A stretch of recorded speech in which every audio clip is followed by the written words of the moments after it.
right, this is our second episode, and we're about to chat with Gorion. Oh, my child, I am He glad I asks if have we're ready to found go, you. and we can ask a few questions beforehand. First, we're going to ask him where exactly are we going? He basically tells us that he doesn't have a few ideas, but he doesn't have any specific destinations just yet. The main point is to keep moving. Then we ask, why on earth would we need to move?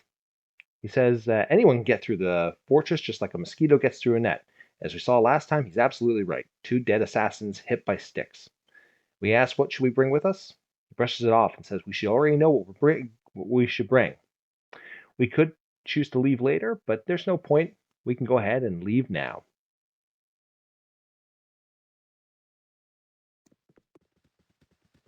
Listen carefully. If we ever become separated, it is imperative that you make your way to the Friendly Arm Inn. There you will meet Khalid and Jahira. They have long been my friends, and you can trust them. Let's hurry, child. The night can only get worse, so we must find shelter soon. Don't worry. I will explain everything as soon as there is time. Wait, there is something wrong. We are in an ambush. Prepare yourself. You're perceptive for an old man. You know why I'm here. Hand over your ward and no one will be hurt. If you resist, it shall be a waste of your life. You're a fool if you believe I would trust your benevolence. Step aside and you and your lackeys will be unhurt. I'm sorry that you feel that way, old man.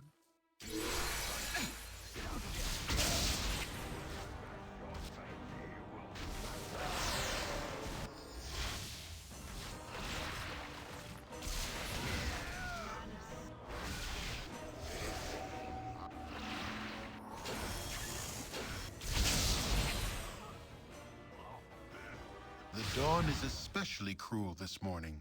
You awake with the realization that you have not been living some horrible dream. Ambushed, you saw Gorion cut down before your eyes, and even his powerful magic could not stop the onslaught.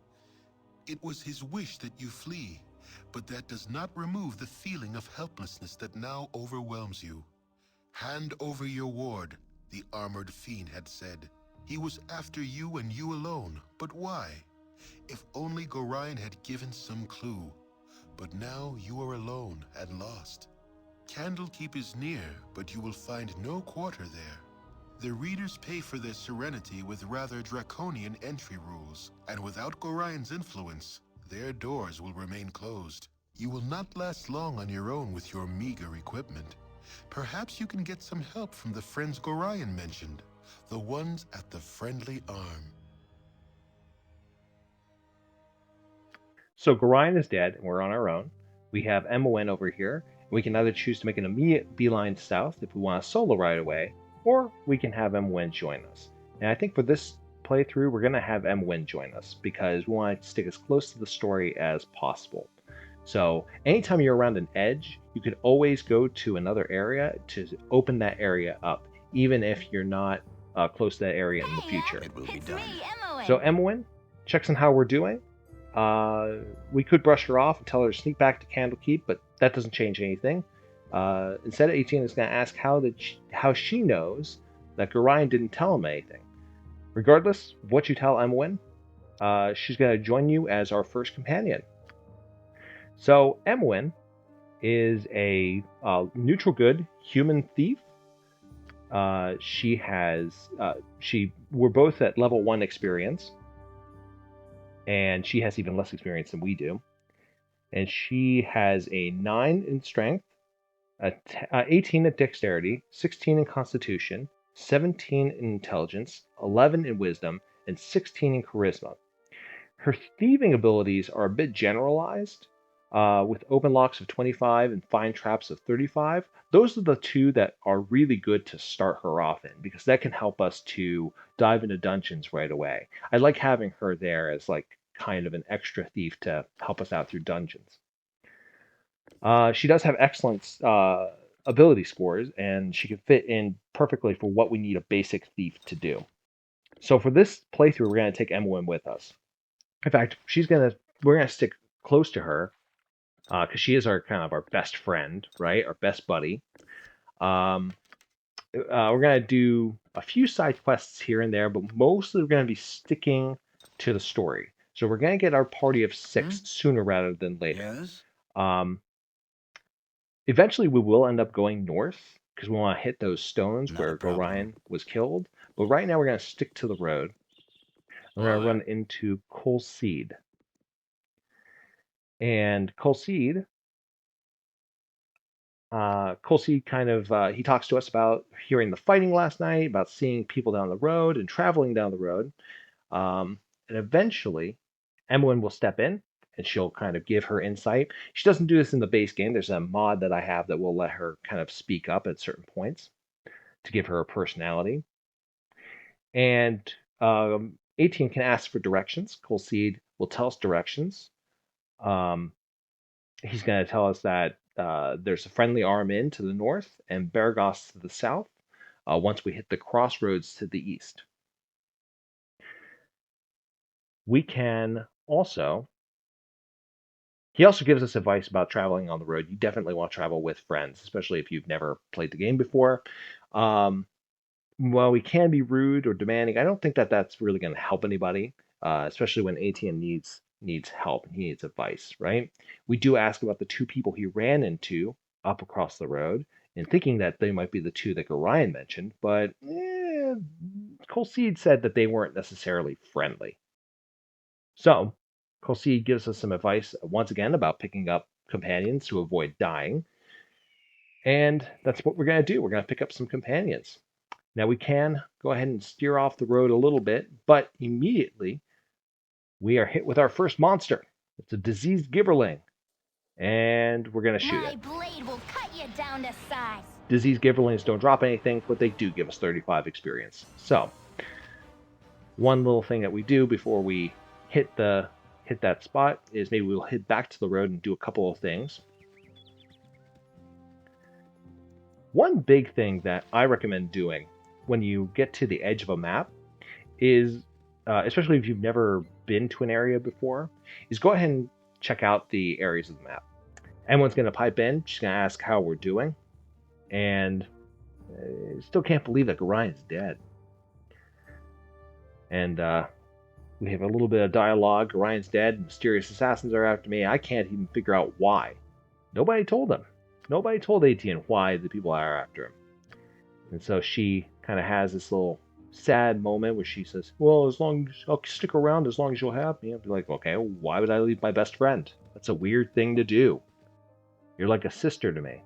With ease. Like a sister. So once again, as I was saying, it's always a good idea to click on the edges to explore an area, to check it out. And here we're going to have Xzar and Montaron. Talk to Montaron. Now leave me be. Your company be He doesn't really want to talk to us. Kind of. Montaron, you are so aggravating. This is Xzar. Tis disturbing to my Xzar demeanor. says that, it's rare to see young people hanging out here. And Xzar says, we can offer assistance. And one doesn't have a good feeling about these guys, but quite frankly, I think they're legit. Face tattoos and all. Xzar says, hey, we're going down to this place called Nashkel. You should totally come with us. And Montaron says, yes, that's right. If you're a good person, you'll go down with us. I'll say, well, we have things we're going to do first up in Friendly Arm Inn, but afterwards we could totally visit Nashkel. And when kind of pressing us to actually check out the Friendly Arm Inn, but we can pick these 2 up. So, our new companions.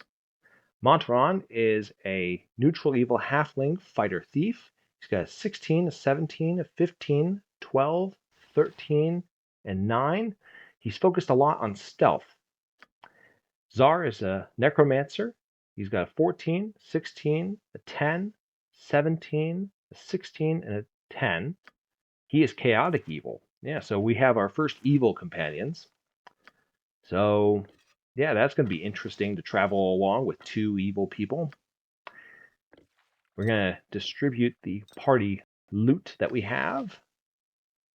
I have an extra healing potion. I want to make sure everybody has at least 1 healing potion just in case they need it.